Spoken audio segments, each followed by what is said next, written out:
Salve, meus amados irmãos, com a paz do Senhor. Estamos aqui na última quarta-feira, cheios do Espírito Santo. Para você que não pôde vir nas 3 quarta-feiras que se passaram, mas puder vir agora no final, nós estaremos lhe recebendo da mesma forma, com a mesma alegria, carinho e o prazer de ter a sua presença aqui conosco. Traga sua família, traga seu adolescente, traga todos que você puder. Estamos lhe aguardando aqui às 19h30, começará aqui na Passagem Liberdade, 266, Assembleia de Deus, Euclides Figueiredo. Desde já, muito obrigado pelos que têm vindo, e você que vai vir, seja bem-vindo, venha adorar conosco. Muito, amém? Aleluia, Jesus.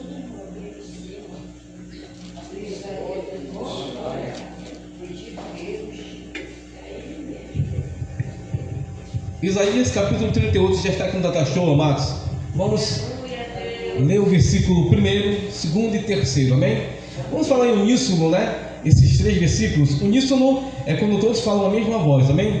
1, 2, 3. Naqueles dias, Ezequias adoeceu de uma enfermidade mortal, e veio a ele Isaías, filho de Amós, o profeta, lhe disse: assim diz o Senhor, põe em ordem a tua casa, porque morrerás e não viverás. Então virou Ezequias o rosto para a parede e orou ao Senhor, e disse: ah, Senhor, lembra-te, peço-te, de que andei diante de ti em verdade e com o coração perfeito, e fiz o que era reto aos teus olhos. E chorou Ezequias, ou também chamado amargamente. Pode sentar-se, igreja, amém? Glória a Deus, amados. É um prazer estar aqui novamente nesta casa, após alguns anos. Essa é a segunda vez que nós estamos aqui ministrando a palavra de Deus. A primeira vez foi na gestão do pastor Gerson, amém? E hoje na gestão do pastor Alex, um amigo nosso, como falei, desde os tempos da Filadélfia. Pastor Joás está lá, um amigo meu também. E reveu os nossos amigos, missionário Elk, pastor Cleber está aqui, né? Amém? A irmã que está aqui no cantinho aqui, que eu dei ela para a neta dela, que foi a Rebeca, né? Há tempos atrás tentamos fazer um curso também aqui, só que não vingou, né? Não vingou no sentido de todos conseguirem alcançar o auge. Mas creio que em 2026 será diferente, e o Senhor irá colocar na igreja novos músicos de excelência na casa dele, amém? Glória a Deus. Noite cheios do Espírito Santo, né? Assim conforme o tema que foi nos dado. Glória a Deus. Amados, quem já ouviu falar de Ezequias aqui na noite das mãos? Agora, para você entender Ezequias, você tem que voltar um pouquinho atrás e entender uma coisa. Ezequias foi rei de que reino? Alguém sabe aqui? De Judá, certo? Ele foi o 14º rei do reino de Judá, amém? Mas voltemos um pouquinho atrás. O primeiro rei de Israel, a Bíblia diz que foi quem? Saul. Veio da tribo de Benjamim. Saul ou benjamita. Só que Deus o reprovou, e Deus já tinha escolhido quem?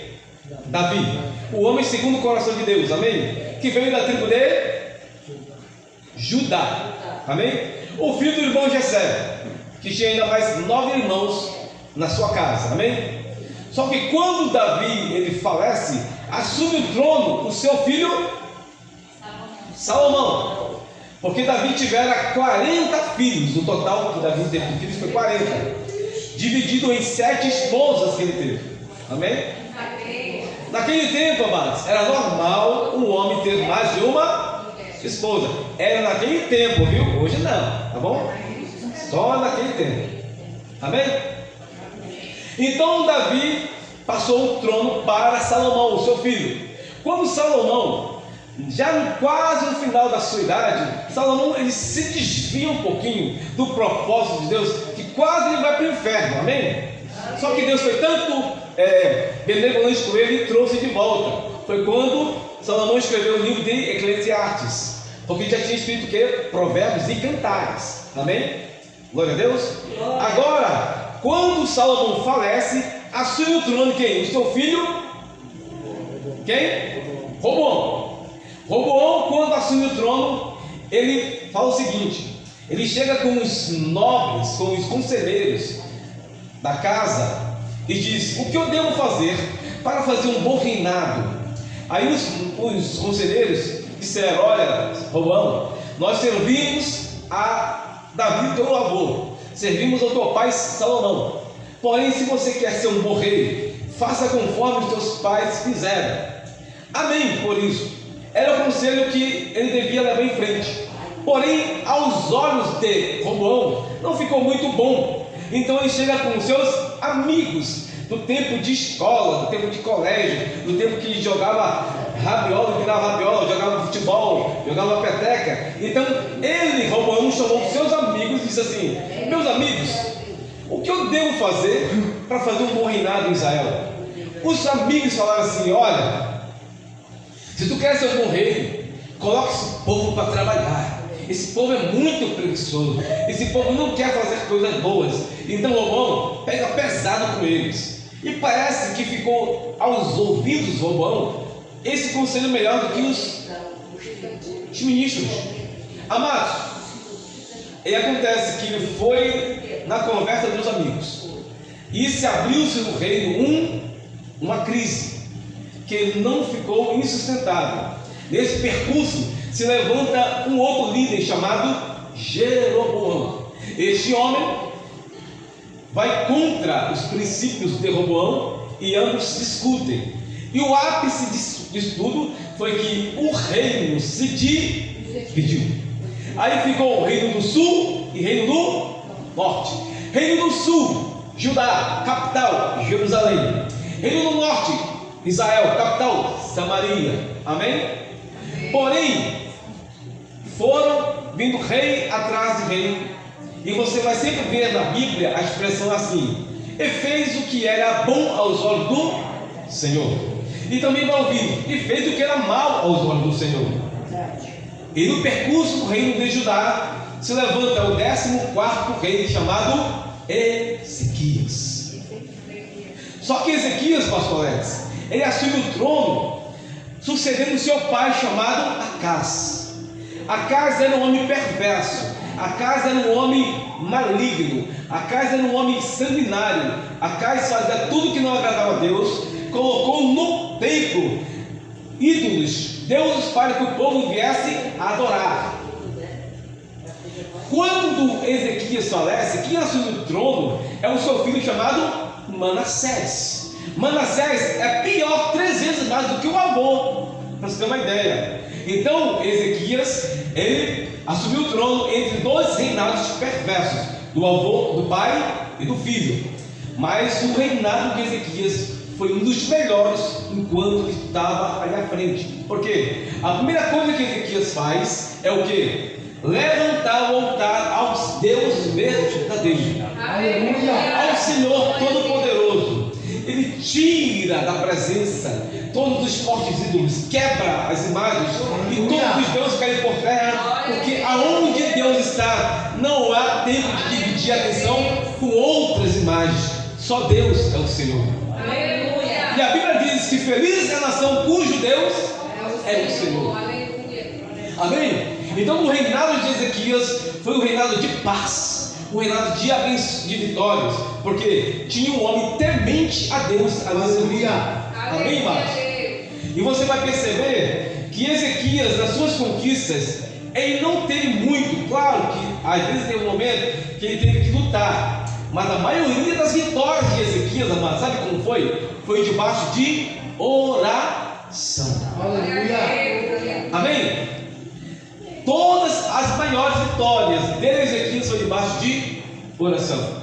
E a maior vitória, mais conhecida de todas, foi quando um dia Ezequias estava no palácio, estava vendo o reino, falando até com Deus em espírito. Aí ele recebe uma carta, e essa carta lhe traz preocupação, porque ele lê e a carta é enviada do reino da Síria. E o rei da Síria, chamado Senaqueribe, ele diz assim: Ezequias, olha, eu vou entrar em Judá, eu vou invadir, eu vou fazer cativo, eu vou matar o que eu for matar, e ninguém vai me resistir, porque o meu exército é 5 vezes maior do que qualquer exército no mundo, porque naquele tempo o Império Assírio estava devastando as nações. Ezequias ouve essas palavras e fica o quê? Preocupado. Ele não fica com pesadelo, então não fica desesperado, porque o servo de Deus, que confia no Deus Todo-Poderoso, ele realmente se preocupa com as coisas, porque nós somos natureza humana, e todo ser humano, por mais que seja fiel a Deus, por ser natural, temos medo às vezes, temos preocupação, e faz parte, amém? Então Ezequias ficou preocupado, ele foi orar a Deus. Orando a Deus, Deus naquele momento não responde a ele. Mas só que quando chega a noite, então, entre 8h30 e 9 horas da noite, é o horário que as crianças vão deitar para dormir, que os pais, quando estão vindo para o trabalho, vão descansar. Se não tiver culto, vai dormir cedo, né? Então, Deus se apresenta para Ezequias e diz assim: o que te atormenta, Ezequias? Eu estou conjecturando, meus amados, as palavras não são igual que eu estou falando, estou conjecturando. E Ezequias fala: Senhor, este incircunciso diz que vai fazer isso e isso com o reino. Deus, o nosso exército não é tão poderoso como o dele, mas Senhor, o que eu vou fazer? Aí sabe o que Deus fala para Ezequias? O seguinte: Ezequias, vai dormir. Como assim? O homem recebeu uma palavra de confronto, de ameaça, está à beira da morte de seu exército falir, e Deus manda ele dormir, amados. Olha, amados, se Deus falou, não questione, deixa. Sabe por que Deus falou isso? Ezequias vai dormir, porque quem vai pelejar sou eu. Aleluia. Quem vai lutar sou eu. Essa noite aqui tem irmãos e irmãs que com certeza devem ter alguns compromissos para resolver amanhã, e às vezes a dor de cabeça: como é que eu vou conseguir? Como é que eu vou resolver? Amados, Deus está dizendo: vai dormir, crente, vai descansar, crente, porque pela madrugada eu vou batalhar por ti. Há situações na vida do crente que você deve lutar, mas tem situações que você deve descansar. Olha bem, Deus chega com Moisés e diz assim: Moisés, tem um povo, tem uma terra que eu vou entregar a vocês. Essa terra emana leite e qual é o nome da terra? Canaã. É a terra para ele que conquistar, amém? Porém, lá em Canaã tinha 40 nações morando lá, e para ele ganhar, ele tinha que lutar. E ainda, essas 40 nações, no meio delas estava o quê? A nação dos anaquins, os homens gigantes. Ora, tem momentos que você tem que lutar, mas tem momentos que você tem que descansar. Nesse caso de Ezequias, Deus fala: Ezequias, descansa, porque eu vou batalhar essa peleja. Amém, amados? Então você tem que ter muita intimidade com Deus para saber quando a situação é para lutar e quando é para ela ter descansar. Tem crente que inverte a situação. Em vez de orar para Deus ter misericórdia, Deus quer fazer justiça. Então às vezes ele ora para Deus fazer justiça e Deus quer fazer misericórdia. Para entender isso, tem que ter discernimento da parte de Deus. Aleluia. Amém, igreja?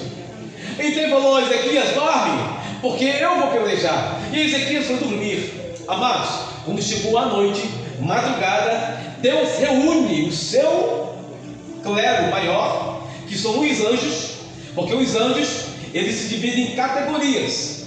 Os maiores são quem? Os arcanjos. Depois vem os querubins, serafins e anjos. Então, qual é a categoria de anjos que é de lutar? Quem é? Os arcanjos. É arcanjo que luta, amém? Então Deus tinha 2 arcanjos lá para resolver para ele. Um deles era Miguel. Só que Deus falou: não, Miguel, não vai nessa batalha, porque tu tens uma outra batalha lá com Daniel daqui a pouco. Vai lá na oração de 21 dias com Daniel. Eu vou levantar quem? Rafael vai levar aqui. Luta por mim. Então, Deus mandou o arcanjo Rafael. Ele desceu no arraial dos assírios. E naquela noite, pastor Alex, aquele anjo foi matando, destruindo todos os assírios. E quando ele não matava, os próprios assírios, um matava o outro. Amém?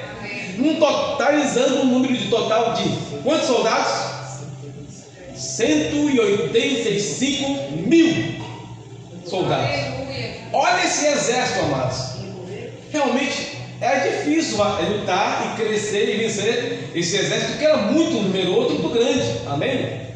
Então todo o exército morreu. Ficou apenas, para contar a história, sabe quem? O próprio Senaqueribe, que fugiu da guerra. Ele fugiu e voltou para a sua cidade, para a sua terra. Só que ele não esperava que, quando ele chegou na sua cidade, ele foi morto pelos seus próprios filhos, Adrameleque e Serazer. Este homem, Senaqueribe, caiu por terra. Por quê? Todo aquele que se levanta contra o Todo-Poderoso não prevalece. Aleluia! Amém? Mas tudo isso Deus fez por quê? Por causa do seu filho chamado Ezequias, que tinha o quê? Intimidade com, aleluia, Jesus. Ezequias era um homem de oração. Ezequias era um homem cheio do Espírito Santo. Ezequias, o filho da irmã Ábia, que a irmã Ábia, quando soube que ele ia ter um filho, ela ora a Deus e diz assim: meu Deus, meu esposo tem outras esposas além de mim. Meu esposo é um homem perverso. Meu esposo é um homem sanguinário. Meu esposo tem sangue nos olhos. Meu Deus, eu estou grávida dele. Vou gerar um rapaz, um menino. Pois eu te peço agora, Deus, coloco nas tuas mãos o meu filho. Eu não quero que ele seja igual ao pai, mas toma direção. E na oração da irmã Ábia, Deus realiza o sonho, e colocando Ezequias nas mãos do Senhor. E Deus colocou Ezequias dirigindo. E aos 12 anos de idade, Ezequias assume o trono de Judá. Amados, tem coisas da vida que nós precisamos entender, que se nós não estivermos cheios do Espírito Santo de Deus, dirigidos por Deus, nós não vamos alcançar coisas que nós queremos. Porque certas vitórias, elas se dão no campo que é espiritual. E no campo espiritual, o crente só entra se ele tiver intimidade com Deus. Porque a maioria, não aqui na Igreja Segredo, a maioria das igrejas lá fora, querem vitória, querem bênção, mas não querem pagar preço. Amém, igreja? Amém. Então, para se ter vitória nessa terra, não se passa a vitória, não se tem vitória, sem antes lutar, sem antes que ir para frente com Deus. Ezequias tinha intimidade com Deus, tinha o Espírito Santo com Deus. Mesmo assim, sendo íntimo de Deus, olha o que acontece com ele. Com essa vitória sobre os assírios, o nome de Ezequias ficou sendo conhecido em toda o Oriente Médio. E ele era o homem mais respeitado. Porém, com essa situação, o coração de Ezequias se elevou e ficou um pouquinho de soberba. Amados, é muito arriscado quando o crente, às vezes, ele quer vitória, ele quer bênção. Deus derrama a bênção, Deus começa a abençoá-lo, e às vezes Deus começa a colocar em lugares altos, e do nada esse crente começa o quê? A ficar vaidoso, fica o quê? Soberbo. Ele começa a escolher dias para estar no culto. Sabe quando? Ah, quarta-feira não, sexta-feira não, eu venho só no domingo mesmo. Amados, não se pode ficar vindo à igreja uma vez por semana, porque nós precisamos nos congregar. Salmo 122, alegria do quê? Todo mundo serve. Vamos aonde? Estar na casa do Senhor é um privilégio, amados. Estar na casa do Senhor é um prazer.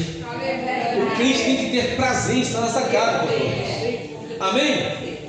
Aí Deus abençoou o crente tão grande, e ele começa a escolher os cultos.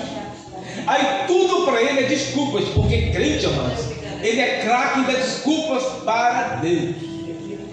Não, está chovendo, eu vou ficar em casa. Não, está sol, não vou para o oração, não vou para o meio-dia porque está muito quente, vai me queimar a minha pele.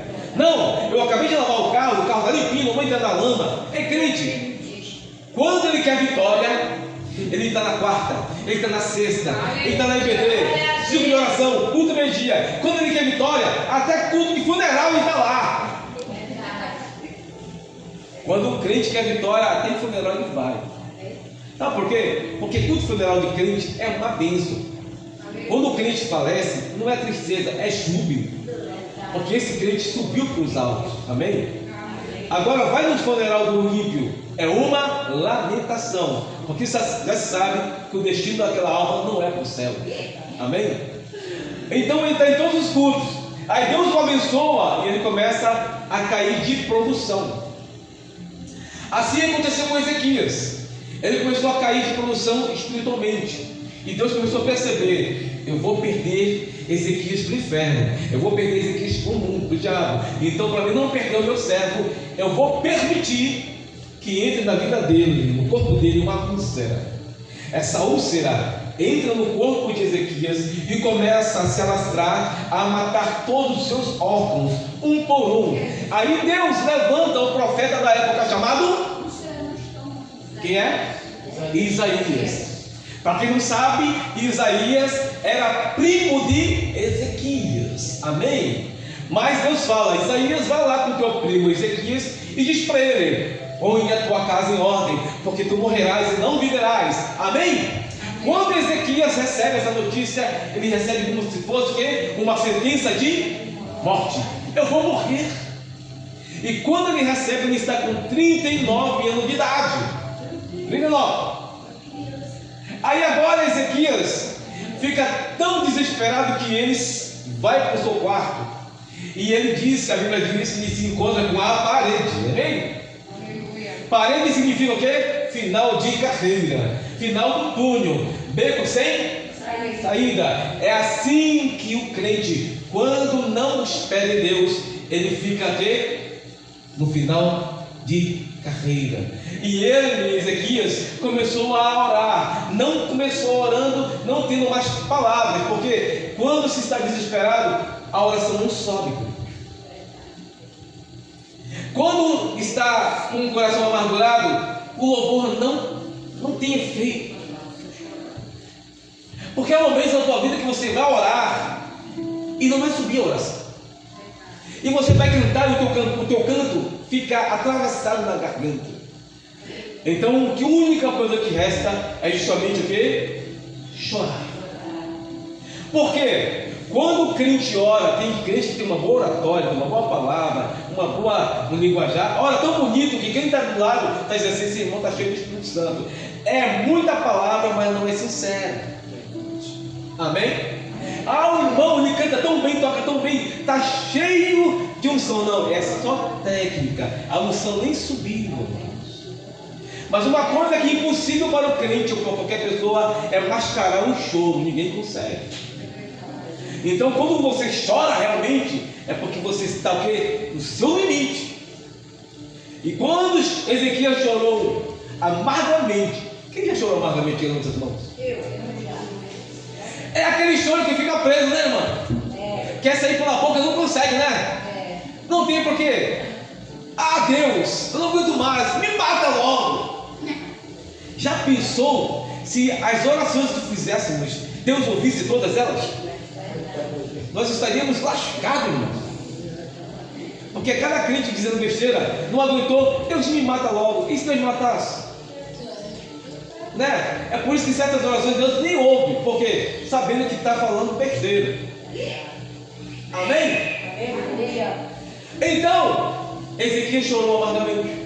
E quando ele começa a chorar, Deus começa a ver algo diferente no choro dele. E Deus diz: Ezequias, o teu choro, as tuas lágrimas, olha o que diz o versículo 5, amados, aqui no Tata Show novamente, o 38:5, olha o que diz, vamos ler juntos aqui, ó. Isaías 38:5, vai lá, versículo 5.